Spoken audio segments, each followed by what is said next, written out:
Hello, my name is Michael Outlaw, and today I will be giving the speech that President Ronald Reagan gave on January 28th, 1986, following the tragic crash of the Space Shuttle Challenger. Coincidentally, that tragedy happened 32 years to the day today. Some current events that were going on around the time.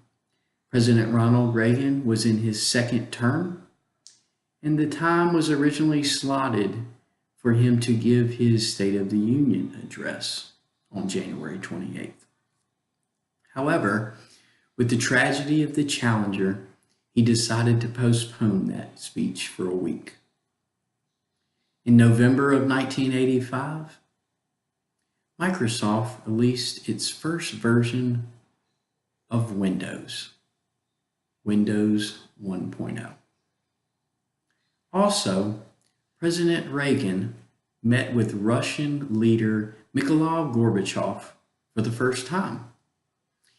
In December of 1985, Aeroflight 1285 crashed in Gander, Newfoundland. There were 258 casualties. Of the 258, 246 were U.S. service members coming back from a mission in Sinai. Also, in January of 1986, Martin Luther King Day was observed for the first time as a federal holiday. Also, the Voyager 2 space probe landed on Uranus. I chose this speech because it was around the time I was a child. I also chose this speech because President Ronald Reagan was a great speaker and a great president. The meaning of this speech was to mourn the tragedy of the Challenger, but it was also to remind the American people that sometimes things happen. Sometimes there's that tragic loss. And yes, we must mourn today, but we must look towards the future, because if we do not look towards the future, their loss would be in vain. The space program would be in vain. In order to move forward to the future, we must move on. Yes, it was tragic what happened that day, but we must move to the future and move to the future in the space program.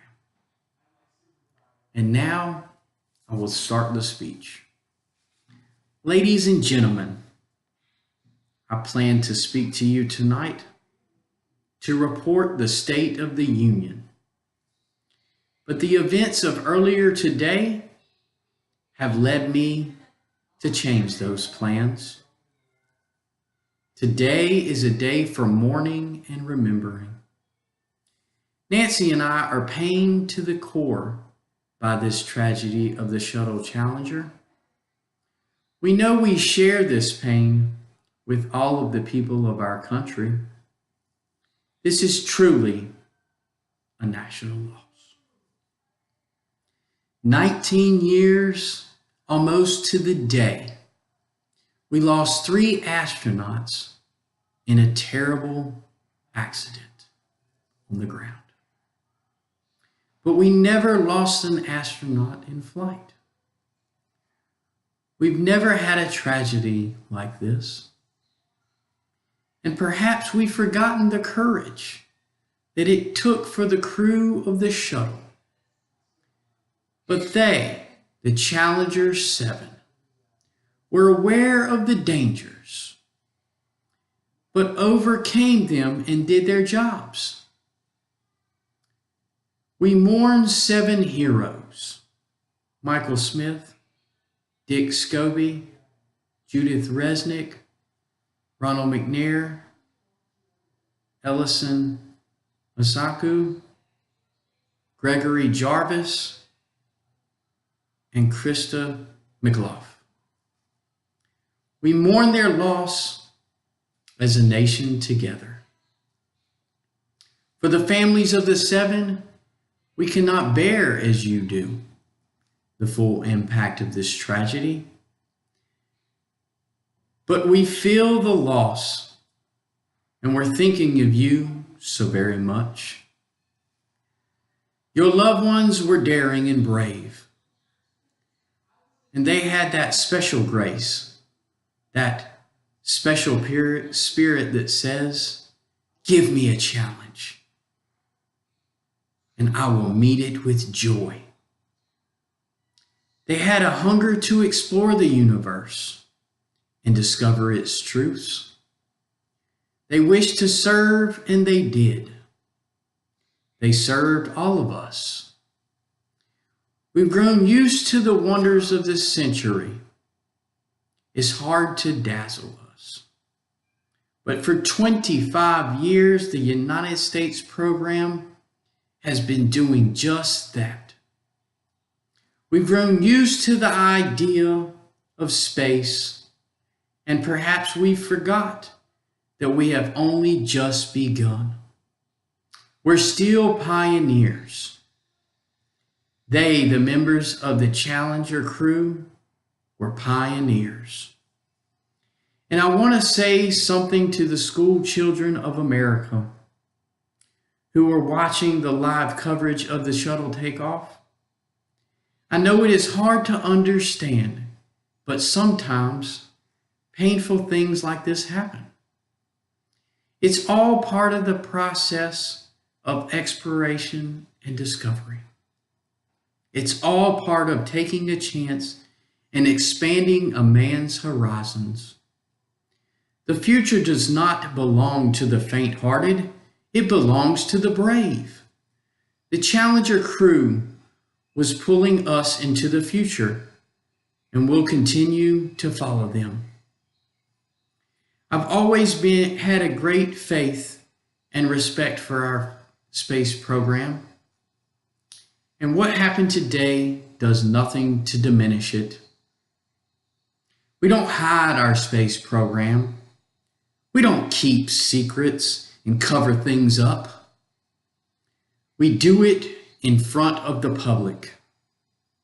This is the way freedom is, and we will not change it for a minute. We will continue our quest into space. There will be more shuttle flights and more shuttle crews, and yes, more volunteers, more civilians, more teachers in space. Nothing ends here. Our hopes and journeys continue. I want to add that I wish to talk to every man and woman who works for NASA or who has worked on this mission and tell them, your dedication and professionalism has moved and impressed us for decades. And we know your anguish. We share it. There is a coincidence today. On this day, 390 years ago, the great explorer Sir Francis Drake died aboard a ship off the coast of Panama. In this lifetime, the great frontiers were the oceans. And a historian later said, he lived by the sea, he died on it, and he was buried in it.